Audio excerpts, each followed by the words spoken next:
So guys, a few weeks back, we started a series on this new channel called Expiry Day Trades. And what we thought was, let's do this continuously for at least a couple of months where we can demonstrate that if you take one strategy, and it need not be a very complicated strategy, it can be a simple strategy. And if you apply that strategy on a consistent basis, what kind of results can be seen, right? So that is what has been the intent of making these kind of videos. So we started on 2nd of September. So this was the first video of that series, and then this is week 2, this is week 3, this is week 4, this is week 5, and the video that you are watching right now, this is a week 6 in this series. So we have been doing this for 1.5 months now.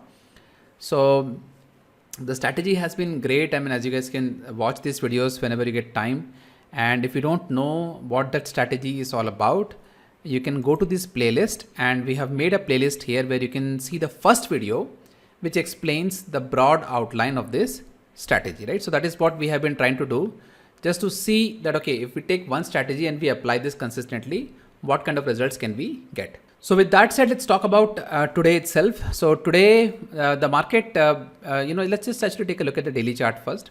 So this is how the market has been the past week or so. So we had, of course, this great rally. And after this rally, the momentum in this market seems to have slowed down a little bit, because somewhere around 18,000 this market is facing some resistance. But still it is a very bullish market, because every dips in this markets are getting bought, right? And I also talked about the 20-day moving average, the bounce that this market got from this 20-day moving average kind of a level. So what is happening is that this market is bullish, but it is facing some resistance near the all-time highs. And it is very normal, by the way. See, for a market to make all-time highs, there has to be a very good trigger for the market to keep going higher, right? And this market right now, we don't have any earnings. We don't really have any great news events or elections or anything which is potentially going to kick this market either on the upside or on the downside. So due to the lack of any clear triggers, what is happening is that this market is basically trading in a range, and that is how these kind of markets are. But the good news is that we are very close to the earnings season. In fact, tomorrow TCS is going to start the earnings season. So hopefully in the earnings season, there are enough triggers in this market to make a decisive move, either on the upside, hopefully on the upside, or on the downside in case the results are not that good. So from this week, we will have TCS. From the next week, we will have Infosys, and we will have HDFC Bank, and then we will have a lot of other companies that are lined up.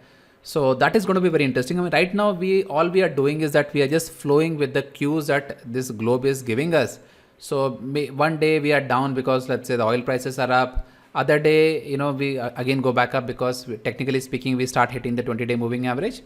So because of all these factors, we are just gyrating up and down, up and down. Nothing consequential has happened up until this point of time. So this has been the broader market context.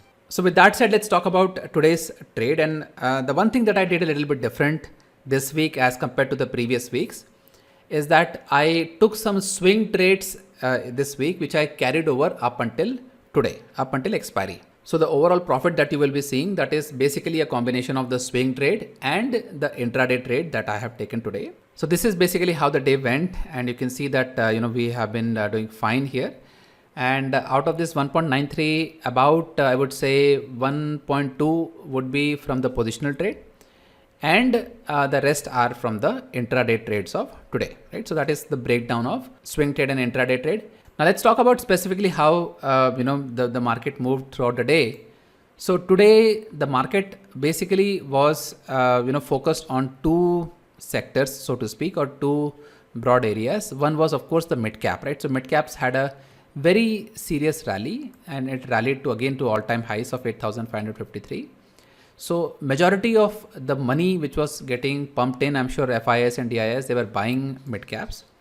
The second focus was on IT, right? So 1.79%, a very oversold kind of an index, finally getting its mojo back. And because a lot of this attention was going towards mid cap and IT, banking sector was feeling a little left out, right? So there was not much action on the banking side. So if you see banking sector, I mean the Nifty Bank did nothing from a practical perspective. So for a very long period of time, it kind of did nothing. At some point of time, it also looked like this was going to crash.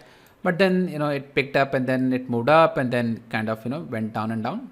So more or less things happened on the expected lines. I was selling the call options here, but what happened was some of these call options I was not able to cover in time, and this leg of move that happened on Bank Nifty, which happened with a very strong momentum, that is where I had to incur this particular loss right here.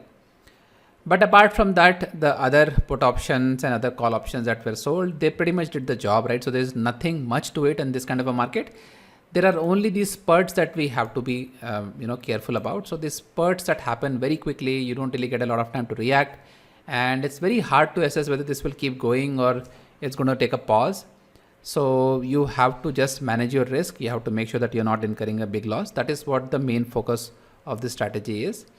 So that is what I did there, and as you can see here, again, most of the trades were profitable except for this one guy where I had to incur a big loss. But apart from that, very much a very kind of a boring kind of a day, so to speak, with a good opportunity for option sellers, right? So these kind of days are good for option sellers because when the market is not directional, we can make money on both call options and put options. Whereas if the market is directional, then it's easier for option buyers because you can take a trade, you can sit around and you can drive the momentum. So in that sense, it was a good day. So guys, that is it. That is what I wanted to share with you guys, how the day went.